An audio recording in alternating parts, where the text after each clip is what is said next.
யாத்ராகமம் புஸ்தகம் 14வது அதிகாரம் 14வது வசனம்.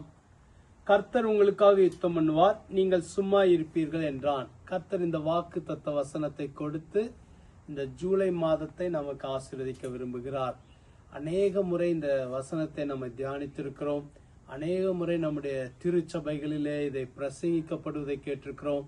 அநேக முறை அநேகர் இந்த வாக்கு தத்துவமாய் நமக்கு கொடுப்பதை கேட்டிருக்கிறோம். எப்பொழுது ஒவ்வொரு முறை கேட்டாலும் எப்பொழுதுமே இந்த வசனம் நமக்கு ஒரு நன்மையும் ஆசீர்வாதத்தை கொண்டு வருகிறதா இருக்கிறது.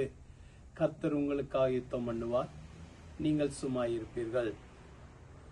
அவர் நமக்காக கிரியைகளை செய்வார், நாம் சும்மா இருக்க வேண்டும். ஏன் தெரியுமா? சில நேரங்களில் இந்த யுத்தம் நம்மால் செய்ய முடியாத ஒரு யுத்தம். அன்னைக்கு இஸ்ரவேல் ஜனங்களால் இந்த யுத்தத்தை செய்ய முடியாத ஒரு சூழல் இருந்தது. பார்வோன் இடத்துல ரதங்களும் குதிரைகளும் எல்லா ஆயுதங்களும் இருந்தது.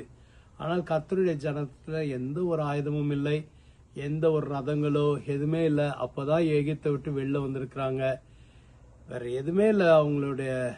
அவங்களுடைய உடைமைகள், உணவுகள் இவ்வளவுதான் இருந்திருக்கும். ஆகவே தான் கர்த்தருக்கு தெரியும் அவங்களால எதுவுமே பண்ண முடியாதுன்னு. அதுதான் ஆண்டவர் சொன்னாரு, கர்த்தர் உங்களுக்கு ஆயத்தம் பண்ணார், நீங்கள் சும்மா இருப்பீர்கள். இன்னைக்கு உங்களை பார்த்து ஆண்டவர் சொல்ல விரும்புகிறார். ஒருவேளை உங்களுக்கு ஒரு எதுவுமே இல்லாத ஒரு சூழ்நிலை இருக்கலாம். நீங்க சந்திக்கிற சவால்களை மேற்கொள்வதற்கு பலன் இல்லாமல் இருக்கலாம், உதவி இல்லாமல் இருக்கலாம், ஆட்கள் உற்சாகப்படுத்த இல்லாமல் இருக்கலாம். ஆனால் நீங்க சும்மா இருப்பீங்க, கர்த்தர் உங்களுக்கு யுத்தம் பண்ணுவார். நீங்க பயப்பட தேவையில்ல, அவர் உங்களோட இருக்கிறார்.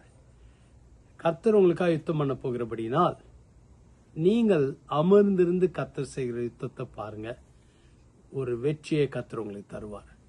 இந்த மாதம் முழுவதும் கர்த்தர் உங்களை காத்துக்கொள்வார், சமாதானத்தை காத்துக்கொள்ளும்படியாக விரும்புகிறார். ஜெபிக்கலாமா? எங்களை அதிகமாக நேசிக்கிற எங்கள் நல்ல ஆண்டவரே, இந்த நல்ல வேலைக்காக உண்மை துதிக்கிறோம், உண்மை ஸ்தோத்தரிக்கிறோம். இந்த ஜூலை மாதத்தை எங்கள் எல்லாருக்கும் ஆசீர்வதித்து தருவீராக. ஒவ்வொருத்தரும் கடந்து போகிற போராட்டங்கள், சவால்கள், பயங்கள், கவலைகள், பாரங்கள், யுத்தங்களை அறிந்திருக்கிறீர். எல்லா யுத்தங்களிலும் ஜெயம் கொடுப்பீராக. அவங்க கிட்ட எதுவுமே இதை மேற்கொள்ள பலன் இல்லை, ஆனா நீங்க அவங்களுக்காக கிரியை செய்ய போவதற்காக நன்றி. நீங்க சொல்லியிருக்கிறீங்க, கர்த்தர் யுத்தம் பண்ணுவார், நீங்கள் சும்மா இருப்பீர்கள். உங்களை உற்சாகப்படுத்துங்க, பலப்படுத்துங்க, ஜெயம் கொடுங்க, ஆசீர்வதிங்க, வழிநடத்துங்க. இயேசுவின் மூலம் ஜெபிக்கிறோம் பிதாவே, ஆமென். கர்த்தர் உங்களை ஆசீர்வதிப்பாராக. ஆமென்.